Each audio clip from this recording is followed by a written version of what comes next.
बोली कृष्ण कन्हैया लाल की। कंस को खबर मिली, ये देखिए थोड़े पहले की कथा है।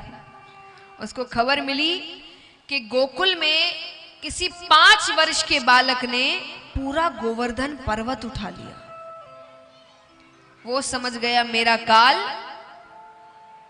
उसके बाद तो उसको समय लगा थोड़ा पता करने में, क्योंकि भगवान तब तक वृंदावन आ चुके हैं, वृंदावन में रह रहे हैं, लेकिन सब कुछ पता कर लिया उसने। उसके बाद अक्रूर जी को भेजते हैं कि हमारे घर में एक बहुत बड़ा यज्ञ हो रहा है, जाइए, परिवार के सभी सदस्य का होना जरूरी है, हमारे 2 भांजे वृंदावन में हैं, लेकर आओ उन्हें। अक्रूर जी जानते थे ये प्रेम तो नहीं है, पर राजा का आदेश हुआ है तो जाना पड़ेगा। जाते हैं, नंद बाबा के घर पहुंचते हैं। नंद बाबा ने बैठाया, कैसे आना हुआ? उन्होंने कहा पहले दोनों बालक आ जाए फिर बात करते हैं। दोनों गैया चराने गए हुए थे। जैसे ही दोनों घर वापस लौटते हैं, भगवान ने जैसे ही घर में कदम रखा, उनकी पहली नजर ही अक्रूर जी पर पड़ी। भगवान अंदर आते हैं। अक्रूर जी ने कहा कि कंस ने ऐसे ऐसे बुलाया है। यशोदा मैया कहती मेरे बच्चे नहीं जाएंगे। अरे नंद बाबा कहते क्यों नहीं जाएंगे, इसी बहाने मथुरा घुमाएंगे। कहाँ इनको मथुरा जाने का मौका मिलेगा फिर, क्योंकि देखिए जैसे गांव होता है ना, तो गांव वालों के लिए शहर यानी घूमने वो शहर जाते हैं, तो उसी प्रकार वृंदावन गोकुल इत्यादि के लिए मथुरा शहर था। मथुरा में सब चीजें मिलती थी, मेला लगता था, क्योंकि राजा रहते हैं वहां पर, तो राजा के लिए सारी चीजें उपलब्ध कराई गई थी, तो उनके लिए वो शहर था। नंद बाबा ने कहा इसी बहाने मथुरा घूम आएंगे। ठीक है, भगवान जाते हैं।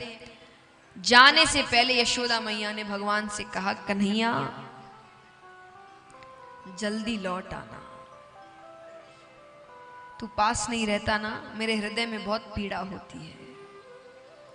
भगवान कहते जल्दी लौट आऊंगा। थोड़ी दूर जाते हैं कि सारी गोपियां रास्ते में लेटी हुई है। गोपियां कहती है रथ ले जाना है, हमारे ऊपर से लेकर जाओ, जीते जी तो कृष्ण को यहां से जाने नहीं देंगे।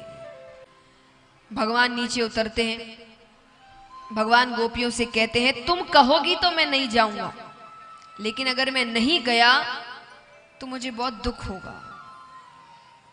गोपियां कहती है हम तो चाहते हैं हमारे सारे सुख तुम्हें मिल जाए और तुम्हारे सारे दुख हमें मिल जाए।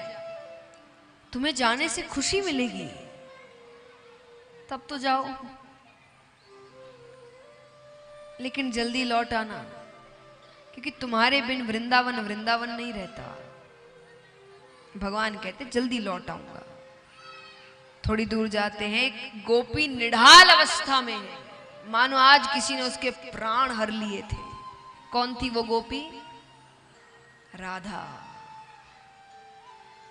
भगवान कहते राधे तुम्हें तो सब पता है, मुझे कब क्या करना है ये मुझसे ज्यादा तुमको पता है, तुम ऐसे करोगी तो मैं कैसे जाऊंगा? राधा जी ने कहा मैंने आपको नहीं रोका, लेकिन मैं उदास भी ना हूं, तो ये तो इंसाफ नहीं है, क्योंकि आपके अवतार लेने के पीछे कई कारण हैं, बहुत कुछ करना है आपको। तो भगवान के कई कारण थे, कंस है, महाभारत है, कितनी कुछ चीजें हैं। राधा जी कहती आपके अवतार लेने के पीछे कारण बहुत है, मेरे सिर्फ आप। अब आपके जाने के बाद किसके लिए रहूं मैं, क्यों रहूं मैं? फिर भी मैं आपको रोकूंगी नहीं, पर मैं उदास ना हूं ये चीज आप मुझसे छीन नहीं सकते। तब भगवान ने उनसे कहा मैं जल्दी लौट आऊंगा, लेकिन जाने से पहले आप वचन दो मुझे कि मैं जल्दी लौट आऊंगा, तुम इंतजार करना मेरा।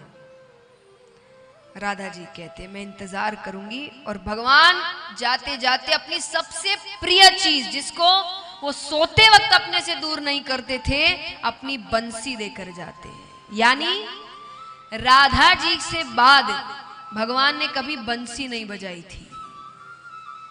भगवान ने बंसी केवल वृंदावन तक बजाई, जब तक राधा जी उनके पास थी। उसके बाद भगवान ने बंसी नहीं बजाई है। वो बंसी वो राधा जी को देकर चले गए थे।